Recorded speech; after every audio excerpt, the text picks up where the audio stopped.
Good afternoon, guys and girls. It's the Crazy Train Guy here again. I was bringing things up to date today to see where we're at. I've done a bit of work. I've been hard at it in here doing some stuff. So without too much further ado, we'll have a look at what I'm up to, eh? Well, as you can see on this side here, I've made a bit of progress. I've got all the backdrops painted. I've devised a cunning plan for putting lighting up. Here I have LED strip, run off a 12-volt power supply, and I've decided to make up double LED strips like this. As you can see, like this, fits up under the edge here. Fits up under the edge here, like so, comme ça, and lights underneath. Very effective, actually. I'm really pleased with that. You can see down the camera doesn't show it up that good, but it lights under there very nicely. If I take it away, you can see how dark it is under there. And these days, the price of LED strip is probably the best way to go. It's like $1 for a metre, less than $1 a metre. So you can buy it in 5-metre lots, and it'll probably cost me $30 plus a little bit of hard work and a bit of wire to put it all up. So as you can see, I've done the backdrops along this side. I've tested some black paint on the edge, or sort of dark grey paint on the edge there to break the top and the bottom.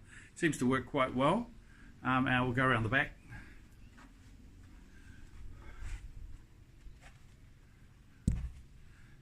And put some baseboard on here at the top, down the back, and underneath down the back. So all the backdrops down here are done. So all this, it's proposed that all this will have under the edge lighting, all at each section, which is about 800 millimeters. Each section is about 800. So be quite a few under the top edge here, right the way around. So coming right around the end here, I've done all the sky. Very pleased with it. It's come out really nicely. Oh, there's a neighbour cleaning the windows. So come over and do mine too if they like. So I made a bit of progress around the end here. This is where we were up to last time, I think. The top and the bottom. And I've built the framing to go down around the end, top and bottom, around towards the Helix.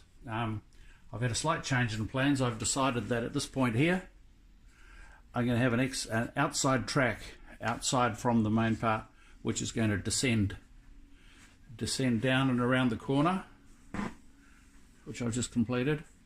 And it'll come round down to here, and at this stage around here, it'll be a little bit further along actually. You can see I've got a couple of turnouts there, sort of where they're going to go. Right about here on the outside edge, probably a bit further down actually, about here somewhere. The idea is that this will give a loop for the top layer, and it'll all be underneath the main height of the layout. So that'll be within the Helix. The idea of that is that I can use the Helix where I'm standing right now. I'll just show you. This is where the Helix is going, here on the end of it. Alright, so the lower part of the Helix, the track will obviously be enclosed, and it won't be accessible to be looked at as such. But the top part of the Helix with the track coming into the Helix at this lower level, and out of the Helix from over this side here and back around there as a loop, that's coming up to the top or going down to the bottom. That means that this top layer here can be extended right the way out. It'll come right the way out to the edge here, so as you can see the Helix drawn there. So it won't come right out to that tape there indicates the bottom layer edge, and the top level Could do something similar to that, but it'll probably drop back a little bit from that. But it means that I'll have the whole top of that to do something with, and I'm looking at putting a stub railway station and possibly a turntable arrangement. If I do much with steam, I guess we'll need a steam servicing facility and a turntable. You even need a turntable to turn passenger cars if you haven't got a Y, so that's probably what I'll do. And over on this side here, to join up with that, the top level here is going to start dropping down in this vicinity here. In this vicinity here, it'll start dropping down on the outside edge of this facing I've got right now.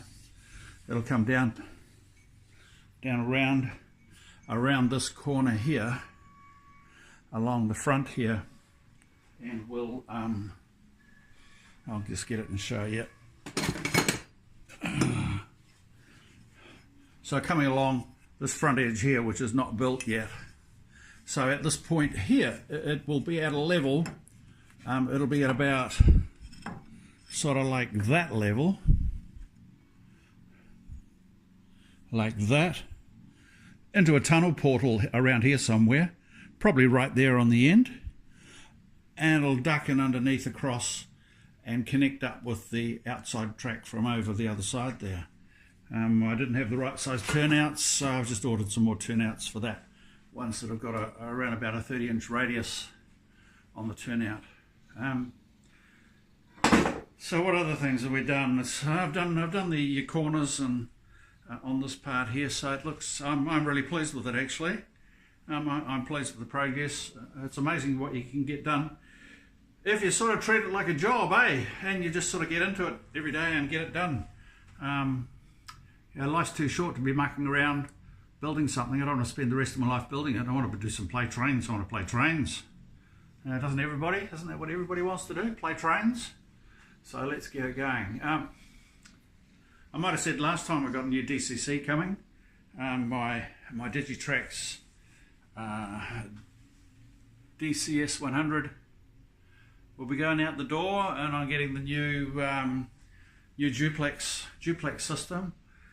So the receiver down the other end will get changed to the duplex receiver, which is radio as well as infrared.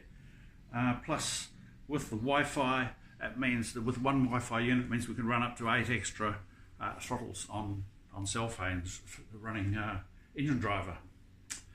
I've pulled all the old mock-up layout to bits. The only part left of it is this little guy down here, little MiniMe. He's very, very sad because he's got nowhere to play anymore.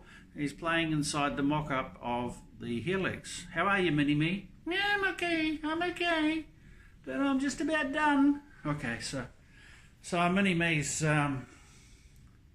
just about redundant. I'm going to put curtains right around the bottom, so that'll all go away. All the stuff underneath the edge there will go away once the curtains are up, which is the whole idea of having room underneath your layout, of course. I've ordered an Arduino and some output boards for servos and some other stuff, which hopefully we'll be able to do some push button servo operation as well. Got a mate that's good at that, so that's good. Right, so that's about where we're up to at the moment. I haven't put a train up this week, have I? I might see if I can find something.